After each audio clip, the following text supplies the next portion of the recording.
नमस्कार मित्रांनो, छत्रपती शासन या आपल्या यूट्यूब चॅनलमध्ये सर्वांचे हार्दिक स्वागत आहे। मित्रांनो, दिनांक 4 डिसेंबरपासून पुढील 48 तासामध्ये राज्यावर अवकाळी पावसाचे संकट असणार आहे। राज्यात काही ठिकाणी पावसासाठी अनुकूल परिस्थिती निर्माण झाली असल्यामुळे काही ठिकाणी पावसाची हजेरीसुद्धा पाहायला मिळत आहे।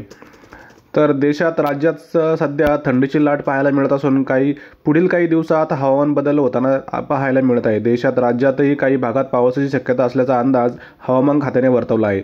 पुढील 24 तासामध्ये महाराष्ट्रात काही ठिकाणी पावसाची हजेरी पाहायला मिळेल। तसेच पुढील 48 तासात राज्यातील काही भागात हलक्या पावसाच्या सरी कोसळण्याचा अंदाज आहे। अरबी समुद्रात कमी दाबाचा पट्टा निर्माण झाल्याने बंगालच्या उपसागरावरून बाष्पयुक्त वारे वाहत आहे। यामुळे देशासह राज्यात काही ठिकाणी पावसासाठी अनुकूल परिस्थिती निर्माण झाली आहे। राज्यात पुढील 2 ते 3 दिवस काही भागात पावसाची शक्यता आहे। हवामान खात्याच्या अंदाजानुसार पुढील 2 ते 3 दिवस कोकणासह मध्य महाराष्ट्रात पावसाची शक्यता वर्तवण्यात आली आहे। यासह विदर्भ आणि मराठवाड्याच्या हवामानावरही परिणाम होणार आहे। पुढील काही दिवसात मराठवाडा आणि विदर्भात थंडीचा कडाका वाढण्याचाही अंदाज आहे, असं हवामान विभागाने सांगितलं आहे। शेतकरी मित्रांनो, या अवकाळी पावसामुळे आपल्या शेतमालावरती बराचसा परिणाम होताना दिसत आहे।